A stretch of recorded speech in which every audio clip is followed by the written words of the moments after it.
ನಮಸ್ತೆ. ನಮಸ್ತೆ sir. Auto ಇಷ್ಟು ದಿನ ಆಟೋ ಓಡಿಸ್ತಾ ಇದ್ದೀರಾ, ಇವಾಗ ಬೈಕ್ ಟ್ಯಾಕ್ಸಿಗೆ ಪರ್ಮಿಷನ್ ಕೊಟ್ಟಿದ್ದಾರೆ. ಹೌದು ಇದರಿಂದ ನಿಮ್ಗೆ ಏನು ಅನಾನುಕೂಲ ಆಗಿದೆ ಸರ್? ಸರ್, ತುಂಬಾ ತೊಂದರೆ ಆಗಿದೆ ಸರ್. ಯಾಕಂದ್ರೆ ನಾವು ಬಂದು ಬೆಳಗ್ಗೆಯಿಂದ ಸಂಜೆವರೆಗೂ ದುಡಿದ್ರೂ ಒಂದು 1000 ರೂಪಾಯಿ ದುಡಿಯೋಕ್ಕಾಗ್ತಿಲ್ಲ.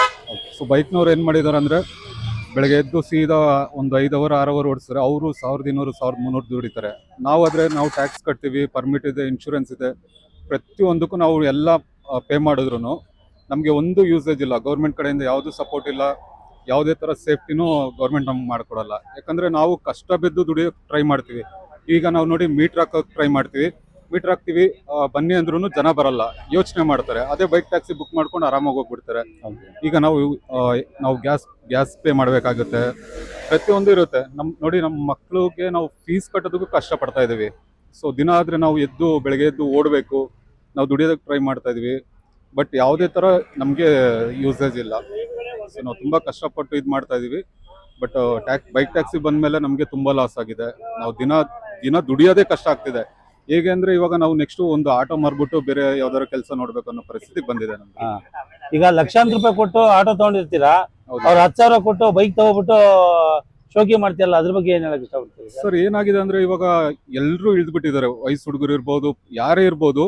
ಸೊ ಏನಾಗುತ್ತೆ ಅಂದ್ರೆ ಒಂದು 500-600 ರೂಪಾಯಿ ಆಗ್ಲಿ, ಮತ್ತೆ ಕುಡಿಯೋದಕ್ಕಾಗ್ಲಿ, ಬೇರೆ ಒಂದು ವಿಷಯಕ್ಕಾಗ್ಲಿ ಅಂದ್ಬಿಟ್ಟು ಏನ್ ಮಾಡ್ತಾರೆ, ಡೈರೆಕ್ಟ್ ಬೈಕ್ ಟ್ಯಾಕ್ಸಿ ಬಂದ್ಬಿಡ್ತಾರೆ.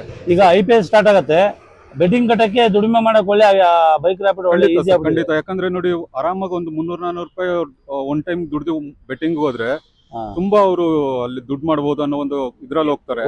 ಬಟ್ ಅವ್ರ ಜೀವನನೂ ಹಾಳು ಮಾಡ್ಕೊಂತಾರೆ, ನಮ್ ಜೀವನನೂ ಹಾಳು ಮಾಡ್ತಾ ಇದಾರೆ, ಎಲ್ಲರ ಜೀವನನೂ ಹಾಳಾಗ್ತಾ ಇದೆ, ಸಮಾಜನೂ ಹಾಳಾಗುತ್ತೆ. ಖಂಡಿತ ಸಮಾಜನೂ ಹಾಳಾಗ್ತಾ ಇದೆ. ನೋಡಿ, ಲಾಸ್ಟ್ ಟೈಮ್ ಎಷ್ಟೊಂದ್ ಜನ ಸತ್ತೋದ್ರು. ಸೊ ಅವಾಗ ಗೌರ್ಮೆಂಟ್ ಏನು ಮಾಡ್ಲಿಲ್ಲ. ಇವಾಗ ನಮ್ಮ ಆಟೋದವ್ರಿಗೂ ಗೌರ್ಮೆಂಟ್ ಏನು ಮಾಡಲ್ಲ. ಸೊ ಎಲ್ಲ ಬೈಕ್ ಟ್ಯಾಕ್ಸಿ ಬಿಟ್ಬಿಟ್ಟು ಎಲ್ಲ ನಮ್ ಹೊಟ್ಟೆ ಮೇಲೆ. ಗೌರ್ಮೆಂಟ್ ಗೆ ಈಗ ಆಟೋದವರು ಲಕ್ಷಾಂತರ ಜನ ಇದ್ದೀರಾ, ಕಣ್ಣಿಗೆ ಕಾಣಿಸಲ್ವಾ ಅವ್ರ ಕಷ್ಟ? ಸರ್, ಏನಾಗಿದೆ ಅಂದ್ರೆ ಓಲಾ, ಊಬರ್, ರ್ಯಾಪಿಡೋ ಕಂಪ್ನಿಗಳು ಏನ್ ಮಾಡ್ತಾರೆ, ಸೊ ದುಡ್ಡು ಕೊಟ್ಬಿಟ್ಟು ಸೊ ಕೇಸ್ನ ಇದ್ ಮಾಡ್ಕೊಂಡ್ರು ಅವ್ರ ಕಡೆ. ಸೊ ಆಟೋದವ್ರು ಎಷ್ಟು ಜನ ಸಂಘದವ್ರು ಹೋಗಿ ನಿಂತ್ಕೊಂಡು ಅವರಿಂದ ಏನ್ ಮಾಡಕ್ಕಾಗುತ್ತೆ ಹೇಳಿ? ಯಾರೇ ಬಂದು ಎಷ್ಟೇ ಸಂಘ ಬಂದು ನಿಂತ್ಕೊಂಡ್ರು ಗೌರ್ಮೆಂಟ್ ಸಪೋರ್ಟ್ ಮಾಡ್ಲಿಲ್ಲ ಅಂದಾಗ ಸೊ ನಮ್ಮಿಂದಾನು ಏನು ಮಾಡಕ್ಕಾಗಲ್ಲ. ಪಟಾಕಿ ಹೊಡೆದು ಸೆಲೆಬ್ರೇಷನ್ ಮಾಡ್ತೀರಲ್ಲ ಸರ್, ಬೈಕ್ ಗೆದ್ಬಿಟ್ವಿ ಅಂತೇಳಿ. ಸರ್, ಆಟೋ ಬಂದು 40-50. ನೀವು ಆಟೋದವ್ರದ್ದು ತುಂಬಾ ಒಗ್ಗಟ್ಟು ಕೇಳ್ತೀವಿ, ಆಟೋದವ್ರು ತುಂಬಾ ಒಗ್ಗಟ್ಟು ಅಂತಾರೆ. ಸರ್, ಆಟೋದವ್ರದ್ದು ಒಗ್ಗಟ್ಟಿದೆ.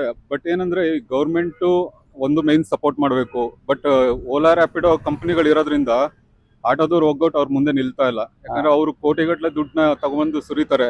ಆಟೋದವ್ರು ದಿನ ದುಡಿಲಿಲ್ಲ ಅಂದ್ರೆ ಅವ್ರ ಹೊಟ್ಟೆ ಮೇಲೆ ತಣ್ಣೀರ್ ಬಟ್ಟೆ ಹಾಕೊಂಡು ಅವರು. ಆಟೋದವ್ರು ಓಟ್ ಹಾಕಲ್ವಾ ಚುನಾವಣೆ ಟೈಮಲ್ಲಿ? ಸರ್, ಖಂಡಿತ ಓಟ್ ಹಾಕ್ತಿವಿ. ಬಟ್ ಏನಂದ್ರೆ ಗೌರ್ಮೆಂಟ್ಗೆ ನಾವು ಆಟೋದವ್ರ ಕಣ್ಣು ಕಾಣಿಸಲ್ಲ. ಏನಾದ್ರು ಒಂದು ನಮ್ಮ ಪ್ರಾಬ್ಲಮ್ಗಳನ್ನ ಹೇಳ್ಕೊಳ್ಳೋಣ ಅಂತ ಹೋದ್ರೆ ಗೌರ್ಮೆಂಟ್ನವರು ಬಂದು ಯಾವುದೇ ತರ ಪ್ರಾಬ್ಲಮ್ ಕೇಳಲ್ಲ.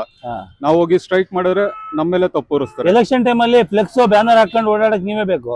ಸರ್, ಖಂಡಿತ ಆ ಟೈಮಲ್ಲಿ ಅವ್ರಿಗೆ ಅವಶ್ಯಕತೆ ಇದೆ, ಅದರಿಂದ ಅವ್ರು ಮಾಡ್ತಾರೆ. ಬಟ್ ಇವಾಗ ಈ ರ್ಯಾಪಿಡೋ, ಓಲಾ, ಊಬರ್ ಕಂಪ್ನಿಗಳು ಇರೋದ್ರಿಂದ ಫಸ್ಟ್ ಮೇನ್ ಏನ್ ಕಾಣಿಸುತ್ತೆ, ಅವ್ರ ಕಂಪ್ನಿ ಕಾಣಿಸುತ್ತೆ, ನೆಕ್ಸ್ಟ್ ನಾವು ಕಣ್ಣಿಗೆ ಕಾಣಿಸಲ್ಲ. ಸೊ ಇದು ಮೇನ್ ಪ್ರಾಬ್ಲಮ್. ಅಂದ್ರೆ ಒಟ್ನಲ್ಲಿ ಆಟೋದವರು ತಣ್ಣೀರ್ ಬಟ್ಟೆ ಹಾಕೊಂಡು ಮನೆಗೆ ಹೋಗ್ತಾ ಇದ್ದಾರೆ. ಈ ತರ ಮರದ ಕೆಳಗಡೆ ನಿಲ್ಸ್ಕೊಂಡಿರೋದೇ ಅಂತ ಫಿಕ್ಸ್ ಆಗಿದ್ದೀರಾ? ಸರ್, ಏನ್ ಮಾಡೋದು ಸರ್? ಇವಾಗ ಬಾಡಿಗೆ ಸಿಗ್ಲಿಲ್ಲ ಅಂದ್ರೆ ನಮ್ಗೆ ಏನ್ ಮಾಡೋದು ಅಂತ ಗೊತ್ತಿಲ್ಲ. ಅವ್ರ ಬೈಕ್ ಟ್ಯಾಕ್ಸಿ ಅವ್ರು ಅಂದ್ರೆ ಇಲ್ಲಿಲ್ಲ ಅಂದ್ರೆ ಮುಂದೆ ಹೋಗ್ತಾರೆ, ಯಾವ್ದೋ ಸಿಗ್ತಾ ಇರುತ್ತೆ ಅವ್ರು ಹೊಡ್ಕೊಂಡು ಹೋಗ್ತಾ ಇರ್ತಾರೆ. ಇವಾಗ ಕಾಲೇಜ್ ಹುಡುಗರು, ಸರ್ IT ಕಂಪ್ನಿಲಿ ಕೆಲಸ ಮಾಡೋರು ಕೂಡ Ola, Uber, Rapido, bike taxi ಎಲ್ಲ ಮಾಡ್ತಾ ಇದಾರೆ. ನಾವು ಆಟೋದವ್ರು ಏನ್ ಮಾಡ್ಬೇಕು?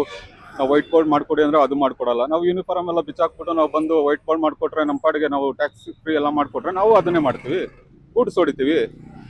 ಸೊ ಬಟ್ ಏನು ಮಾಡ್ಕೊಡಲ್ಲ ಗೌರ್ಮೆಂಟ್ ಇಂದ. ನಮ್ಗೆ ಯಾವುದೇ ತರ ಸಪೋರ್ಟು ಇಲ್ಲ, ಯಾವ ತರ ಫ್ಯೂಚರ್ ಇಲ್ಲ. ಓಲಾ, ಊಬರ್, ರ್ಯಾಪಿಡೋ ಕಂಪ್ನಿಗಳು ಅವ್ರು ಇನ್ನೂ ಬೆಳೀತಾ ಇದಾರೆ, ಆಟೋದವರು ತಣ್ಣೀರ್ ಬಟ್ಟೆ ಹಾಕೊಂಡು ಮನೆಗೆ ಹೋಗ್ತಾ ಇದಾರೆ. ಖಂಡಿತ ಸರ್, ಖಂಡಿತ ಕೋಟಿ ಎಲ್ಲ ಲೆಕ್ಕನೇ ಇಲ್ಲ. ಅವ್ರು ತುಂಬಾ ಲಾಭ ಮಾಡ್ತಿದ್ದಾರೆ. ಬಟ್ ಆಟೋದವರು ನೋಡಿ, ಇನ್ಶೂರೆನ್ಸ್ ಕಟ್ಟಬೇಕು, FC ಹೋಗ್ಬೇಕು, ಎಮಿಷನ್ ಟೆಸ್ಟ್ ಇರುತ್ತೆ, ಪರ್ಮಿಟ್ ರಿನ್ಯೂವಲ್ ಇರುತ್ತೆ. ಅದಾದ್ಮೇಲೆ ಒಂದೊಂದ್ಸರಿ ಗಾಡಿ ಖರ್ಚು ಬಂತು ಅಂದ್ರೆ 15-20 ಸಾವಿರ ಖರ್ಚು ಬರುತ್ತೆ. ಸೊ ಅದನ್ನ ಯಾರು ಮಾಡಲ್ಲ, ನಾವೇ ದುಡಿಬೇಕು, ನಾವೇ ಅದನ್ನ ಮಾಡ್ಬೇಕು.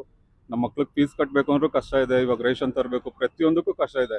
ನಾವು ಬೆಳಗ್ಗೆ 5 ಗಂಟೆ ಗಾಡಿ ಓಡಿಸೋದು ಸ್ಟಾರ್ಟ್ ಮಾಡಿದ್ರೆ ಸಂಜೆ 10 ಗಂಟೆ ಆದ್ರೂ ನಾವು 1-1.5 ಸಾವಿರ ರೂಪಾಯಿ ಮಾಡೋಕ್ಕಾಗಲ್ಲ. ಇದು ಬೈಕ್ ಟ್ಯಾಕ್ಸಿ ಬರೋಕ್ಕಿಂತ ಮುಂಚೆ ನಮ್ಮ ದುಡಿಮೆ ಚೆನ್ನಾಗಿತ್ತು. ಬಟ್ ಇವಾಗ ಬಂದ್ಮೇಲೆ ನಮ್ಮ ಬಿಸ್ನೆಸ್ ಬಿದೋಗಿದೆ, ನಾವು ದುಡಿಯೋಕ್ಕಾಗ್ತಿಲ್ಲ. ಸೊ ಏನು ಮಾಡೋಕ್ಕಾಗ್ತಿಲ್ಲ, ಮನೇನು ಸಂಸಾರನೂ ನಡ್ಸೋದು ಕಷ್ಟ ಆಗಿದೆ. ಸರ್, ತುಂಬಾ ಕಷ್ಟ ಇದೆ ಸರ್. ಈಗಲೂ ಹೊಸ ಗಾಡಿಗಳು ಬರ್ತಾ ಇದೆ, ಬಟ್ ಏನ್ ಲಾಭ ಇದೆಯೋ ಗೊತ್ತಿಲ್ಲ. ಕಂಪ್ನಿಗೆ ಮಾತ್ರ ಲಾಭ ಆಗ್ತಾ ಇದೆ, ಬಟ್ ಬಡವರಾಗೇ ಇದ್ದಾರೆ sir. Thank you sir. Bengaluru king YouTube ಚಾನಲ್ನ ಸಬ್ಸ್ಕ್ರೈಬ್ ಮಾಡ್ಕೊಳ್ಳಿ. Thank you.